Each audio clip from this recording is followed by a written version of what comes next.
My name is Stella Parks Buchanan. I was born here in New Albany in an area called Goat City. I was delivered by my cousin, Mallalieu Foster. She was a midwife of about three. There were two others other than her. She lived out on County Road 64. I'm not sure what that area was called at that time, but that's in the country. I was born before she got there, about an hour. And so I am blessed to be alive. I really and truly am. Um, what else can I say? She was a member of St. Mary United Methodist Church, and that is our sister church. I belong to Mallalieu United Methodist Church, lifetime member. My mother's name was Robbie Hobson Golden. My father's name was Hugh Parks. Mama was born in Benton County, but Daddy was born here in Union County. My grandfather work brought him to this area, and he brought the whole family. He worked for the railroad, and he was a farmer, of course. I had a brother, Franklin Williamson. I have a sister, Dorothy Stewart. My brother, the oldest, he's now deceased. My sister next, and then me, the baby. And there are 10 years between my brother and me, 8 years between my sister and me. I was born in Goat City, but before I was a year old, my mother moved us to Goose Hollow. So that's where I grew up and lived until I left. The house where you were born, is it still there? No. No, I do know that. So, are there any houses where we call Goat City? Are there still houses there? No, it's that area on Bankhead behind City Tire or whatever that's called, and the Watson Grove Baptist Church down that hill area. That's where it was, in that area. And even though there's some houses back there, they were not Goat City. So was Goat City more like along the hillside? It was. And behind the cemetery too, in that area.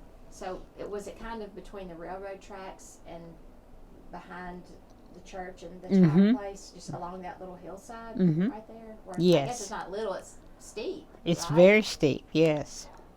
How did you get to those houses? Now, I don't know that.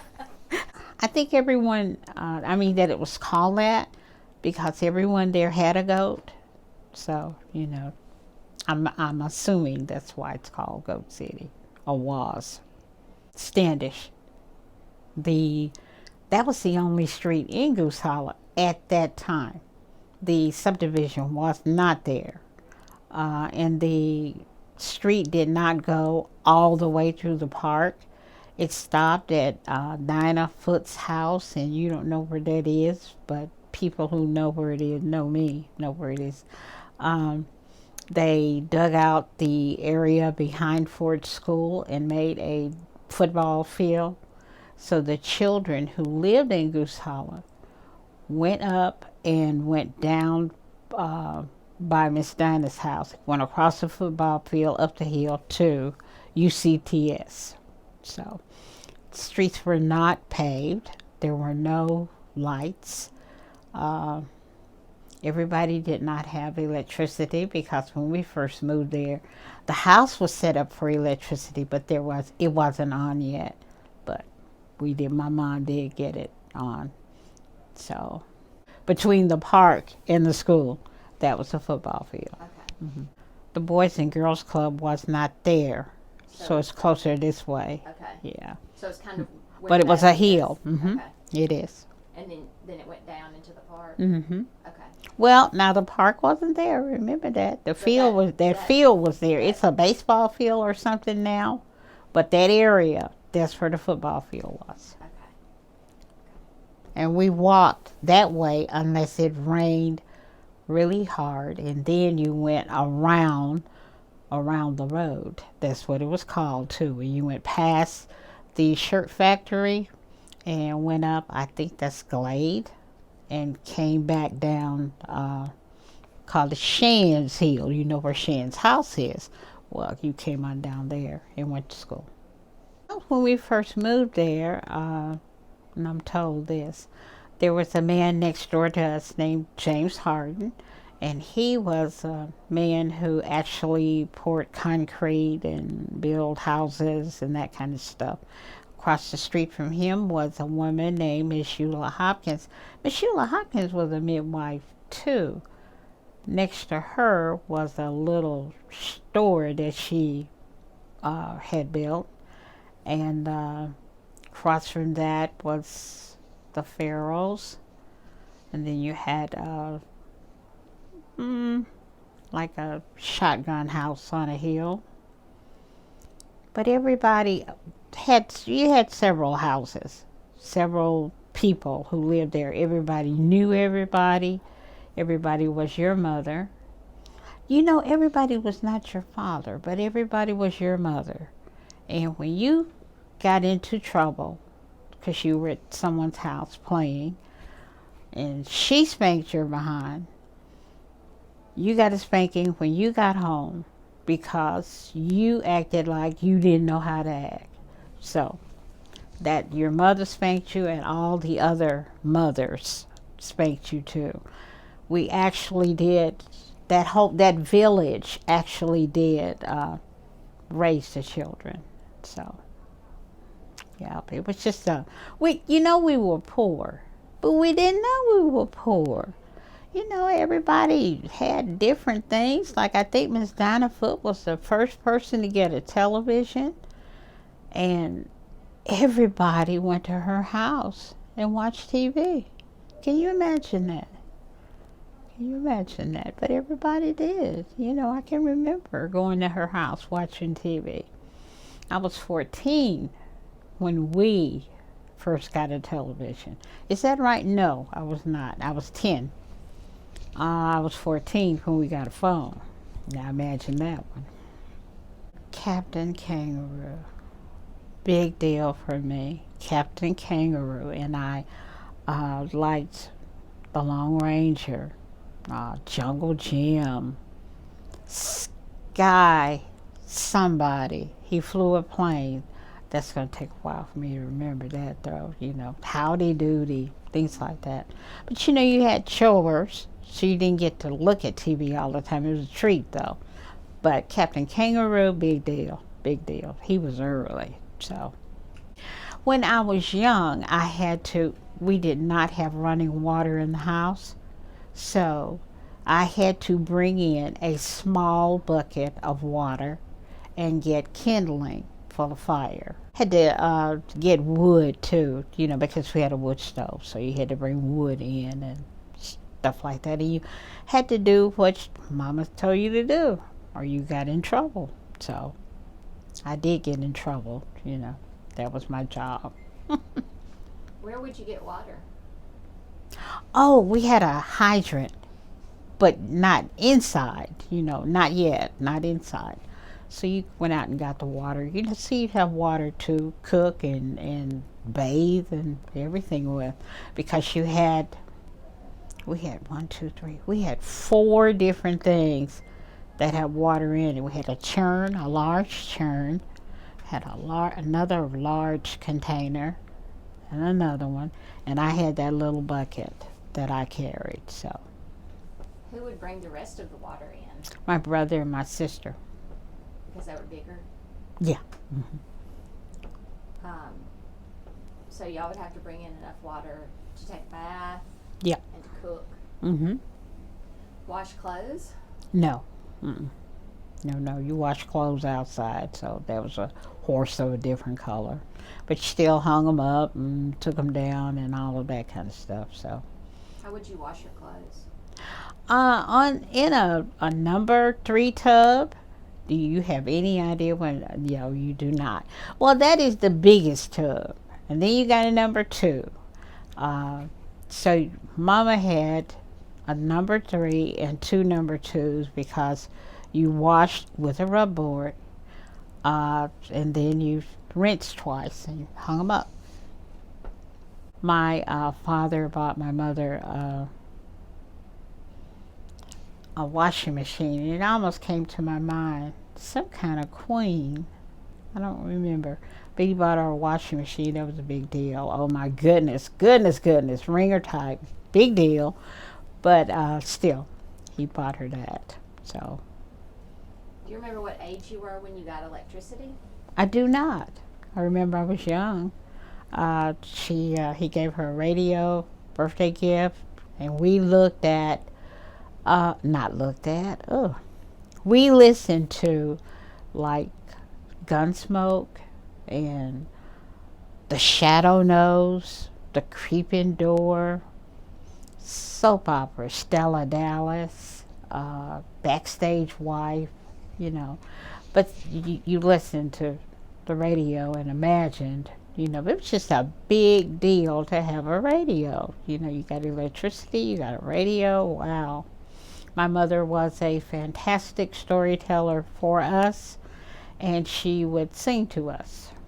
So. Did your mom ever work outside of the home? Please. My mother was a single parent. My mother did domestic work. She walked from Goose Hollow. Do you know where Stanley Street is? She walked from there all the way to the north side. And in between her walking from our house to the north side, she washed clothes, hung them up, and then she would go on to the next house and the next house and the next house. And then she made the trek back because she is taking down clothes and folding them up. And the next day she's going to take that same trek because she's walking to iron. So she's a hard-working person. She really was. And she told us to stay in our yard, and you did not allow anyone in your yard, and you did not go out of that yard while she was gone, and we didn't. Because if anything was broken or anything like that, the only person that could have done it was us, because nobody was there but us.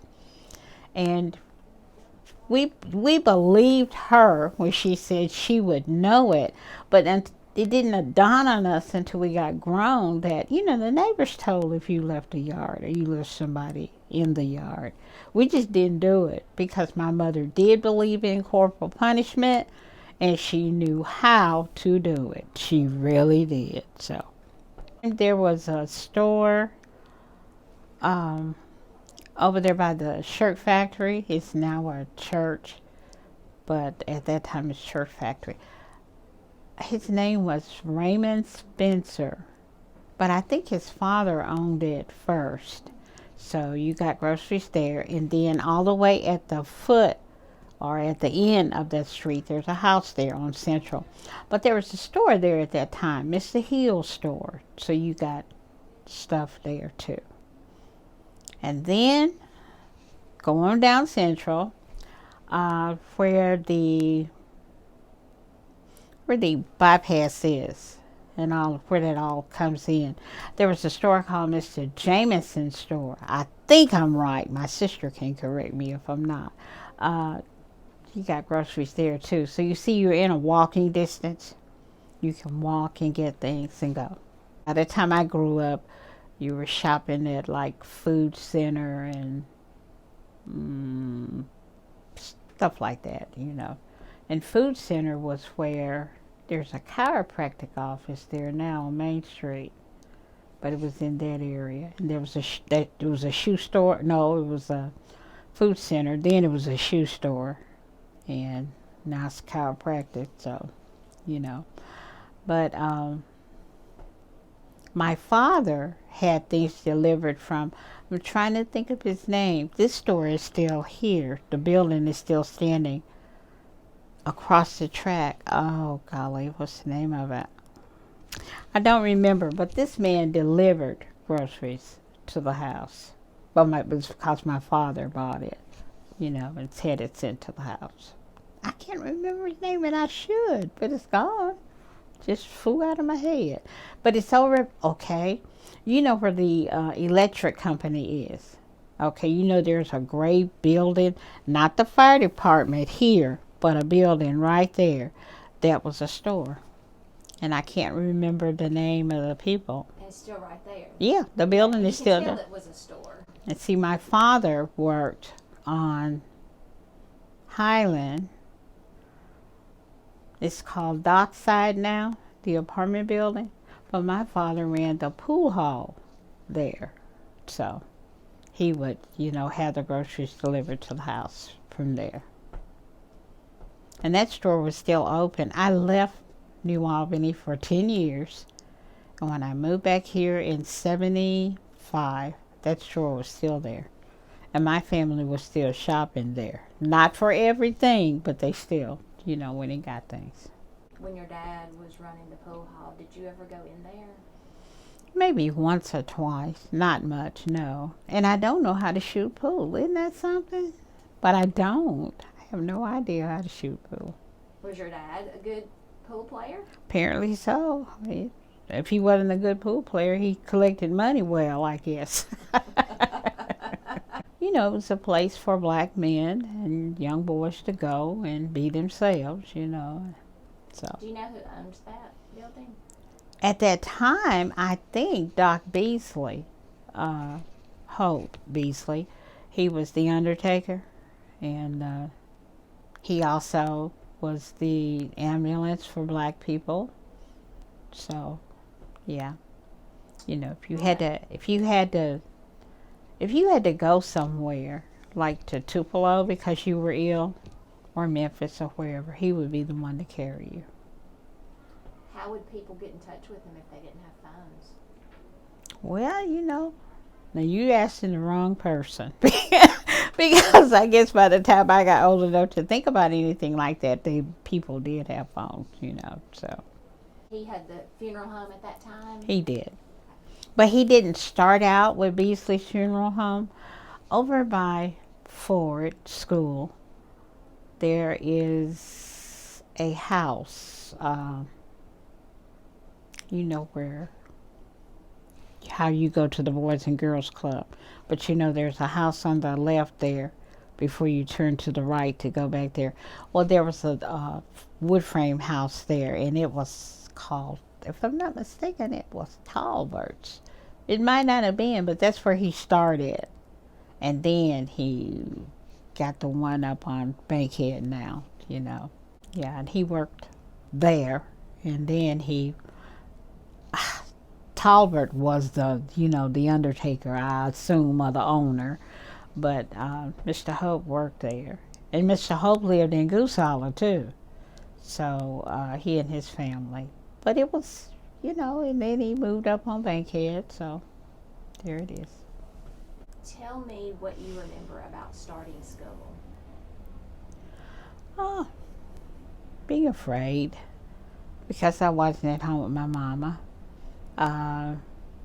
My sister and my brother were there, but I was all the way down where the buses dropped kids off in the first grade, and they were all the way at the end of the hall. So you're still by yourself. But I soon got over that. I was okay with it, Do you remember who your first teacher was? Mrs. Ford. Yes, I do. She was a very kind, sweet, soft-spoken woman to me because I tried to stay out of trouble. I really and truly did, because I have a tendency to get in trouble because of my mouth. But I tried to stay out of trouble, and she was just a very nice lady to me, At that time, each class had a program because you went to assembly on Fridays.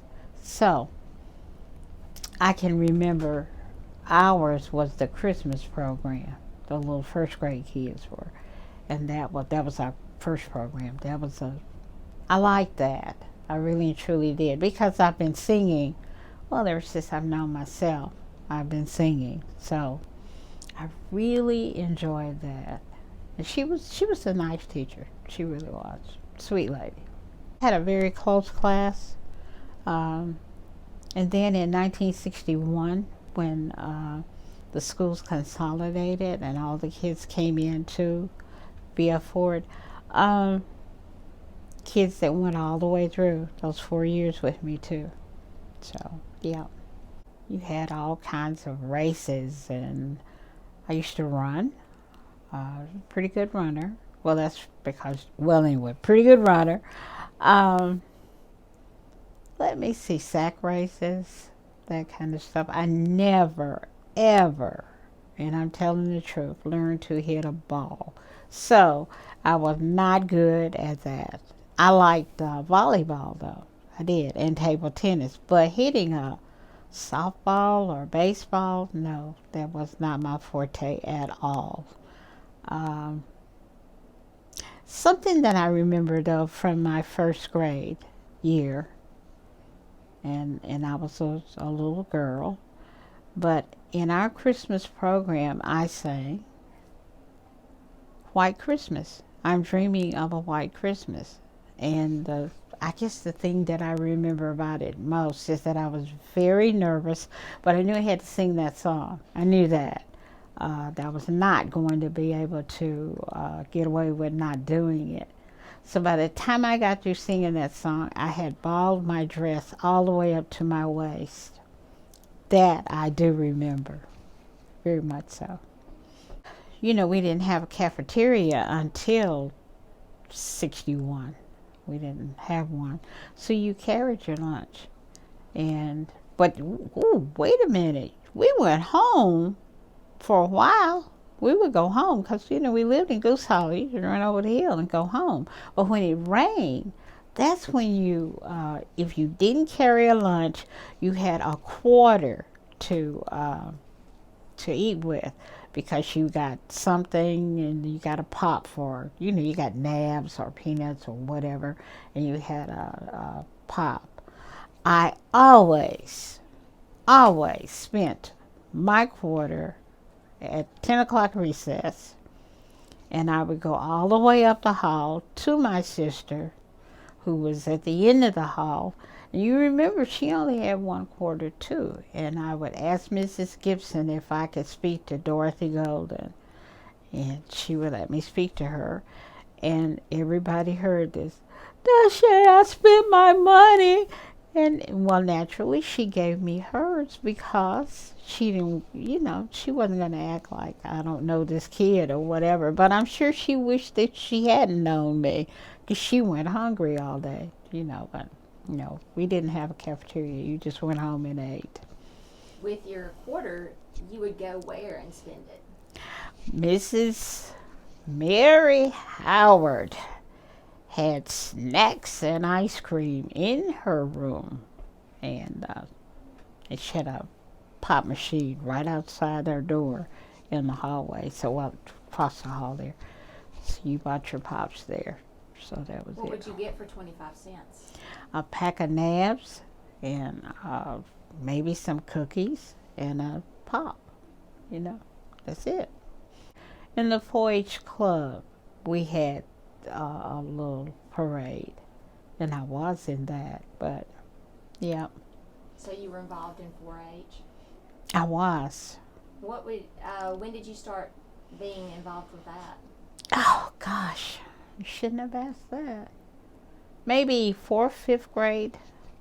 Let me look at it.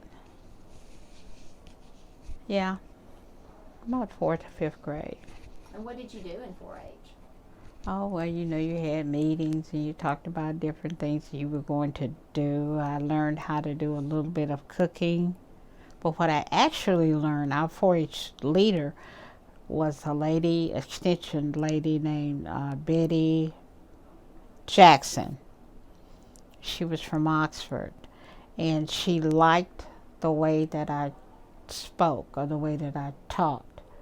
And she took me under her wing, and when I was 12 years old, I won the state public speaking contest in my division. I was 12. She would come to our house, and she would come to school, and she taught me. Oh Lord, I could not wait until I got in high school to join the choir, the chorus. I love singing, so naturally I just, oh my goodness, I really truly wanted to do that. We had home economics. I never liked to sew, never, but I did learn. Had a very good teacher. Um, I know how to cook, but that wasn't something that, oh Lord, I just love cooking. No, but I did learn to cook. So Do you remember what you learned to cook in home economics? our very first meal, Hawaiian chicken. It had coconut and pineapple on it, and I didn't like that. I don't like sweet meat, so not really. And I can't remember anything else other than that. Oh, we learned how to make rolls, homemade rolls, and you learn how to make a budget and all the things that you don't want to know. That's what she taught us. There is a picture of Mrs. Gibson playing at the piano, and it was dark in the gym. I mean, they had lights, but still. And there is a child that is standing beside her with a flashlight. That child is me. Was that at the luau? I was the light to the future, so I had a speech that I had to recite to them. That's why I was there. How old were you? Oh, between 6 and 8. Somewhere in between there, I don't know. So you were already known as the public speaker at that age. I wouldn't say that, but yeah, I have always been able to do fairly well. Ours was, if I'm not mistaken, it was the Garden of Friendship. I could be wrong about that theme, but it was in the gym, and of course you had food and all kinds of speaking and singing and stuff. But it was nice. It was nice. She had a good time too. He got to dress up, so that was a big deal. But sophomores served at a junior senior prom. So when I was a sophomore, I did serve at a junior senior prom. I was one of the servers. And when you graduated, the juniors made an arch for the seniors to march through, and then the juniors sat behind them. So you had a lot of special things that you got to do. When you say the juniors made an arch, what do you mean by that? March in on both sides, and then the seniors march between you single file. And we were grinning and happy, we're going to get to graduate next year and all of that stuff. So, did you wear graduation robes and the traditional hats? We did. What color were they? Ours was gray. I guess everybody's was. I guess. I don't remember. I just remember mine. Mine was gray. So, I cannot remember who played for ours. I really and truly do not. Ain't that something? Now, who is Jimmy Baldwin? Jimmy Ball. Not Jimmy Ball. Billy. That was Jimmy's brother. He had a band, and then later on, Sam and Bob had a band, but I wasn't living here at that time. But even when they were young, they played and whatnot. But yeah, it was a good time. But something that they always did at the end of the year, before graduation, and graduation was on Monday night at 8 o'clock, and it was hot because with no air conditioning. But you had a baccalaureate sermon. Your baccalaureate was done, and that was done for the seniors.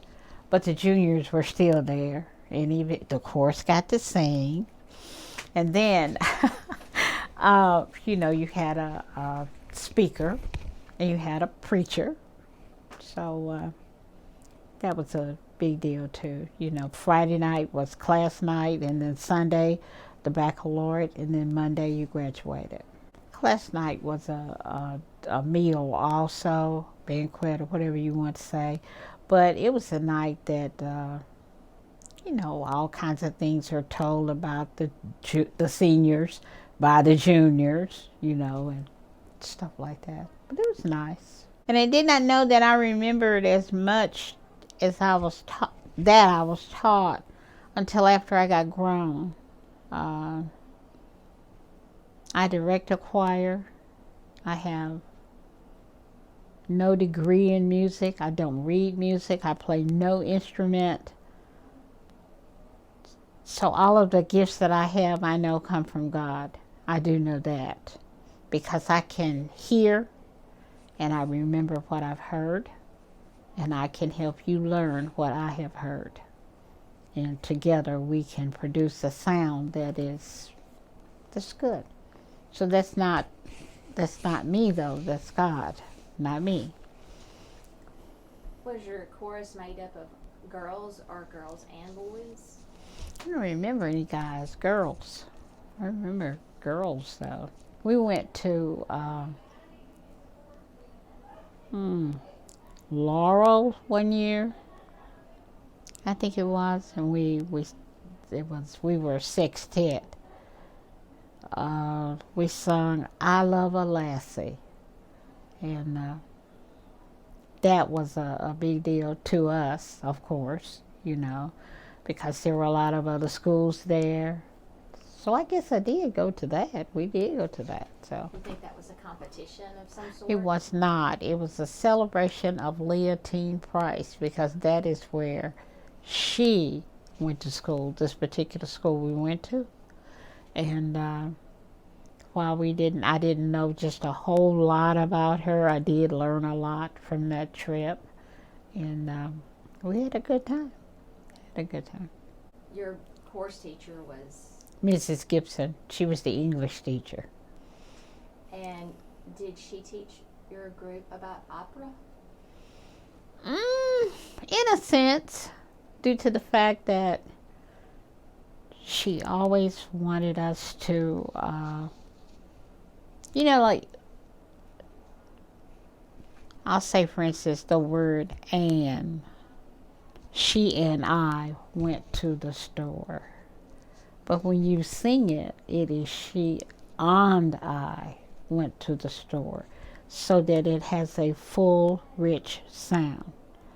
And you, let me think of another word.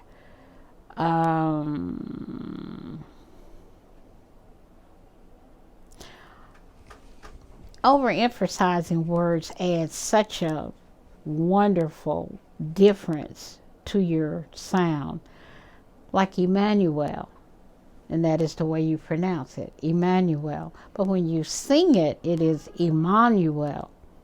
Changes it, makes it richer, pretty, She did do things like that for us, And you just, I don't know, things just come back to you that she taught. At that time, I felt like she was hard and meddlesome. I had no idea that as I grew up, I would turn into her, hard, meddlesome. But I did. Her son, Aurelius Gibson, he joined our church later on in his life. And one of the things that he said in church one Sunday was that he said, "I love to hear Stella sing because she reminds me so much of my mother." And I had to say, amen. She really, if I don't sound like her, but I am so much like her. I am. So, hard. We went to Washington and New York, the World's Fair. Had been there the year before, if I'm not mistaken. So, naturally you went to see all of the things that was there.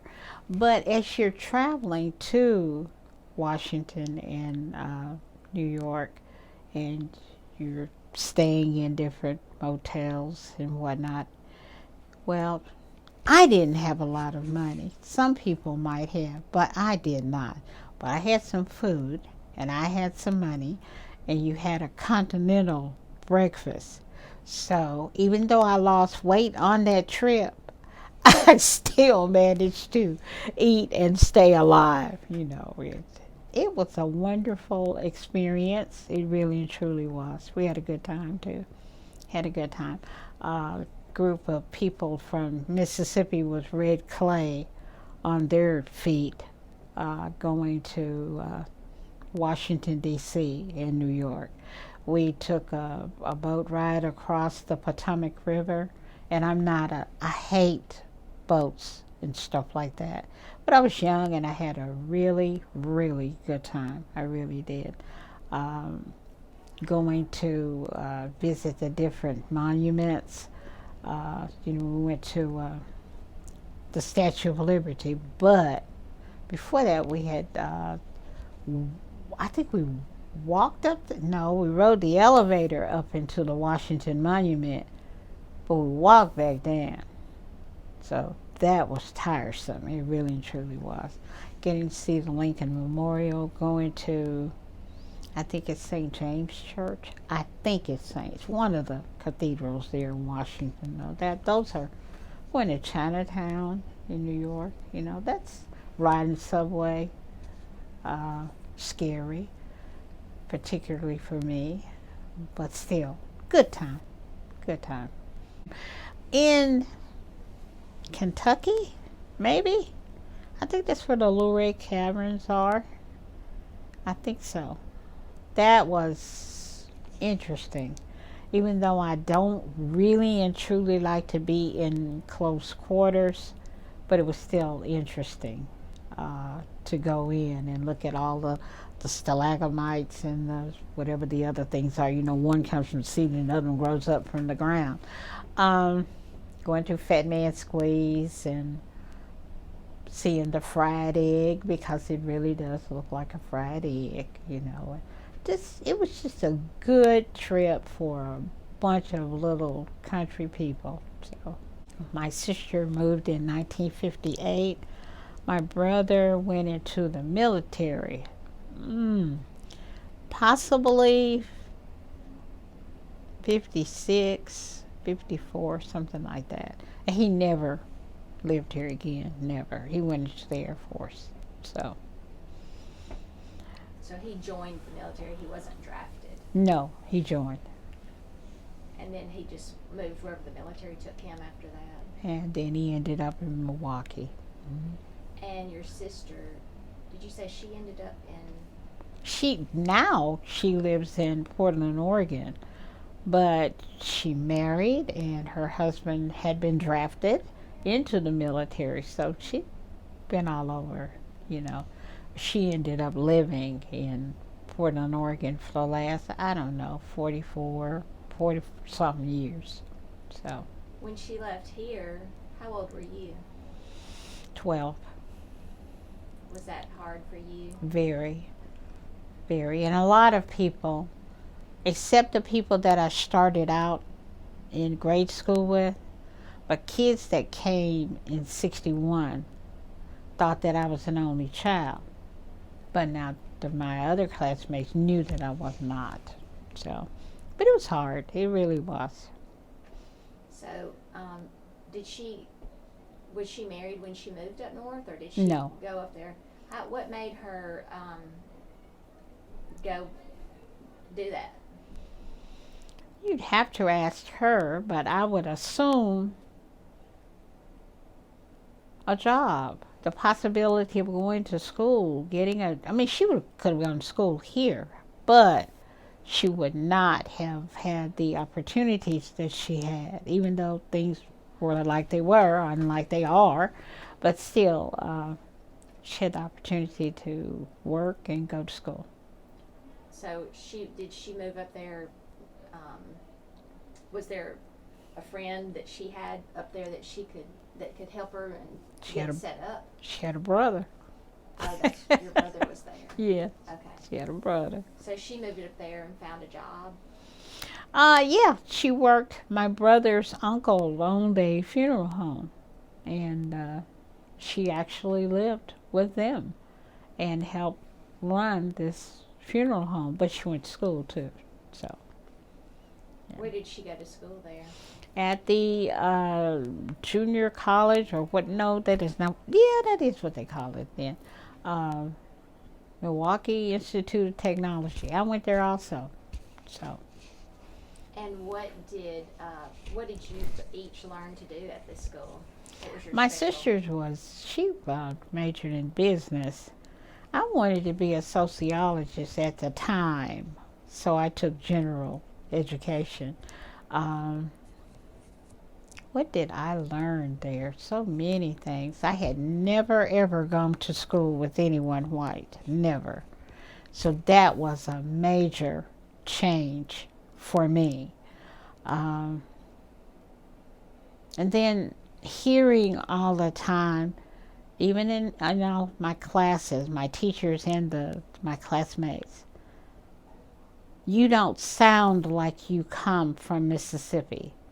So therefore, I did not understand what you mean. I don't sound like I come from Mississippi because I sound like the family that I grew up with. And my children sound like the family, me and their father that they came up with. So I didn't understand that for a long time. I didn't understand that. But I only went a year because during the summer, that after my first year, I got a job at Western Electric repairing telephones. And made more money than I'd ever made in my entire life. Benefits that I never even knew existed. So I made the mistake of not going ahead and finishing up. But it was a real, what can you say? It was an experience. So you graduated in 65. 65, and then you immediately, or pretty much, moved right up after I that? did. Mm-hmm. That summer? Yeah, that summer I went. I was supposed to come back, but I didn't. I stayed and went to school there. Kept my sister's little fella. So. What about your mom?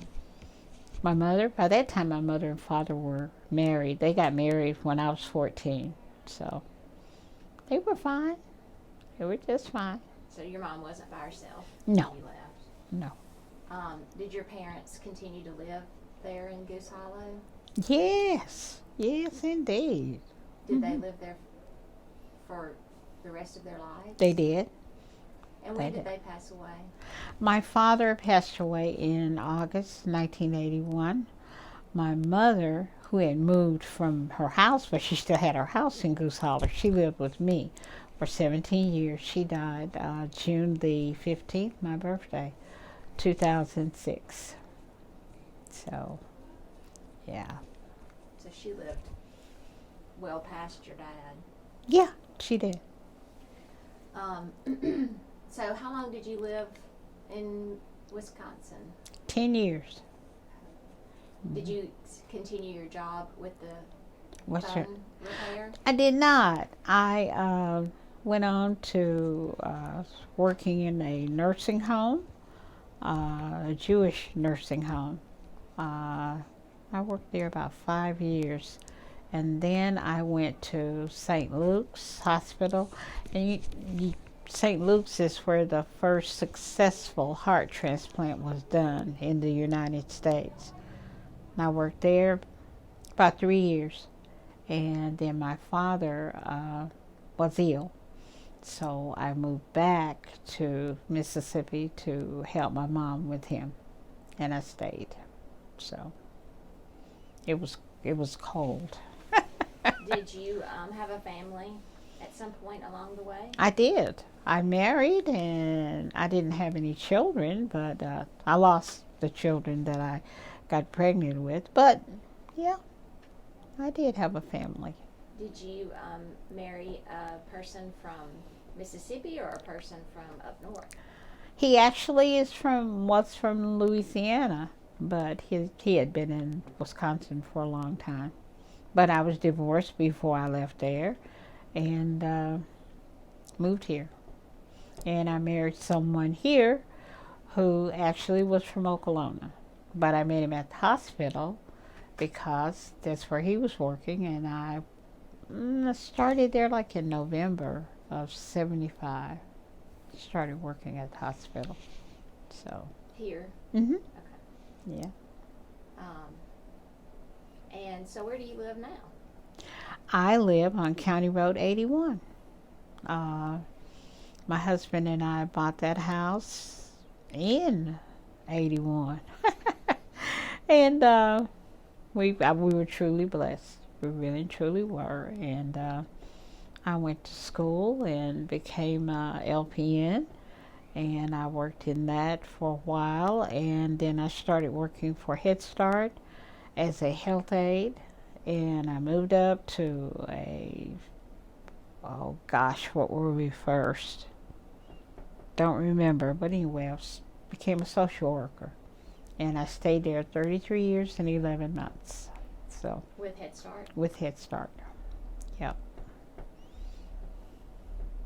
When you started at Head Start, where were you located?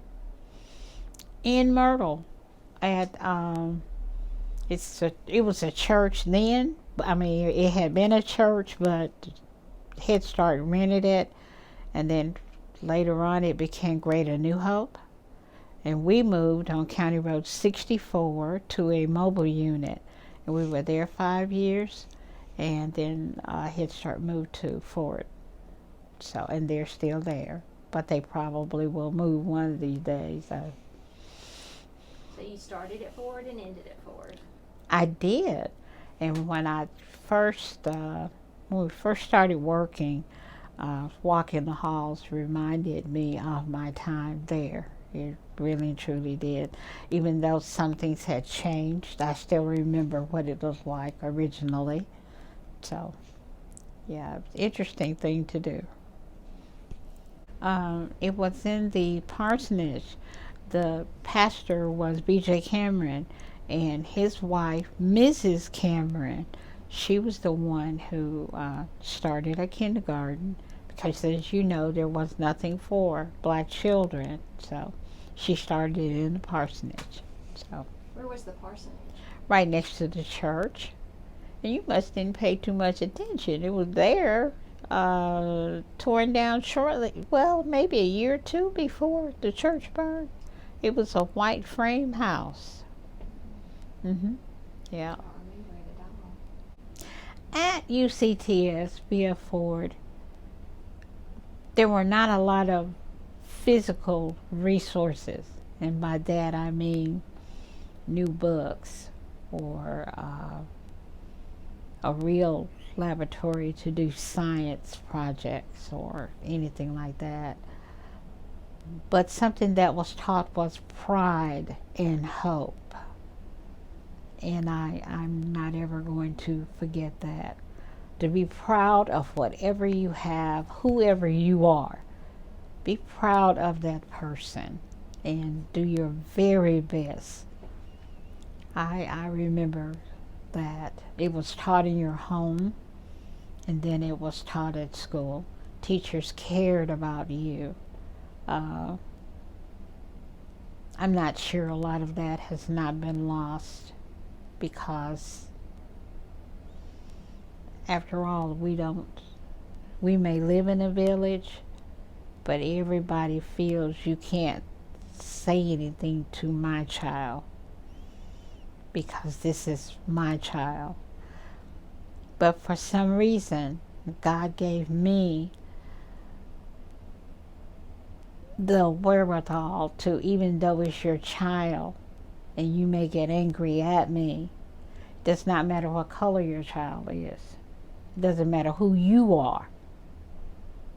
If they're doing wrong, I'm going to tell them that they're wrong and correct them, because that's why I was put on this earth, to sing and to correct.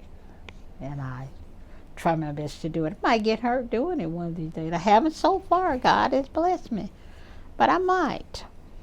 I just believe in telling the child the truth. A lot of times when I worked, well, you know, you had multiple jobs.